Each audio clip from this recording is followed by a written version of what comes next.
पर आखिर गुरु के पास क्यों जाते हो? गुरुदेव दया कर कर मुझे अपना ले, शरण पड़ा हूं मैं तेरी। तो ये क्या कारण है? फिर वही बात, कितनी बार ये भजन संध्या या ऐसी चीज़ें मिलने का माध्यम रहता है। भजन संध्या का मतलब होता है हृदय को तुम्हें खोलने की क्रिया। तुम्हारा हृदय खुले, तुम जीवन के उस पथ में आगे बढ़ो जो साधना का पथ है। तुम्हें कोई गुरु मिले, कोई चेतन व्यक्ति मिले,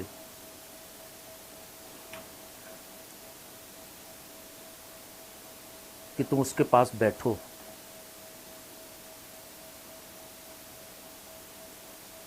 उसकी चेतनता को उसके शब्दों के माध्यम से लो, आँखों के माध्यम से लो, श्वास के माध्यम से लो, उसके स्पर्श के माध्यम से लो, उसके इस रोम रोम के अंदर से निकलती हुई ऊर्जा के माध्यम से लो।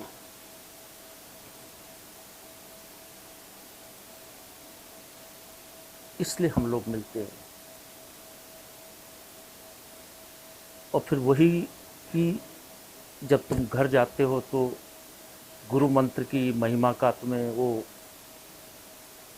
आभास नहीं होता कि गुरु मंत्र को ये कैसे करते हैं, कितना समय देते हैं, उस साधना पद्धति को कैसे अपनाते हो।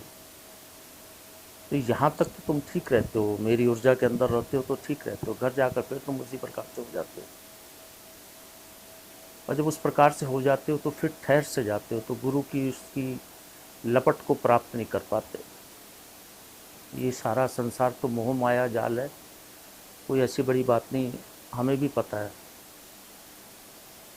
जो साधक अच्छा साधक हो जाता है वो बचता है इन चीज़ों से। पर जो बड़े गुरुजी होते हैं, जैसे जो संत लोग होते हैं, वो धकेल देते हैं कि इनको भी तो पथ मिलना चाहिए, इनको भी तो ज्ञान मिलना चाहिए, इनको भी चेतना मिलनी चाहिए, इनको आभास होना चाहिए कि धर्म क्या मार्ग है, इनको भी चेतना का आभास होना चाहिए। तो अपनाने का मतलब ये होता है कि शरण, मतलब शरण क्या है? मन से, श्रद्धा से, श्रद्धा होनी चाहिए तुम्हारे अंदर गुरु के प्रति। गुरु कोई एक, मैं नहीं हूँ कि मेरी आँख वहाँ की है, कुर्ता दे दिया पहन लिया और आ गए। अंदर उस चेतना के भाव को गुरु कहते हैं। जो चेतन अवस्था में रहता है उसको गुरु कहते हैं।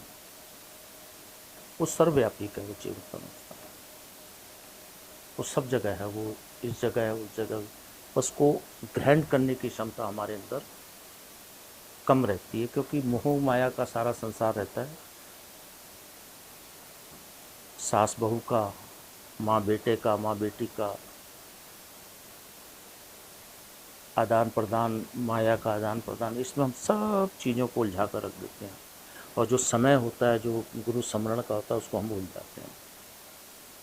तब शरण में जाते हैं। गुरु के शरण में जाने का क्या मतलब?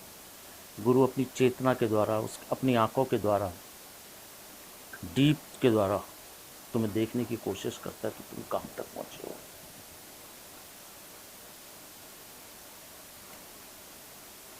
ऐसे 4 जने मुझे ले, फिर वही वाली बात हो जाती है। फिर मुझे कई बार बड़ा, मैं समझाने, मैं विद्रोही किस्म का साधक हूँ। मैं विद्रोही टाइप, विद्रोही कहते हैं जिसको कि संघर्ष करता हुआ आगे बढ़ाऊँ।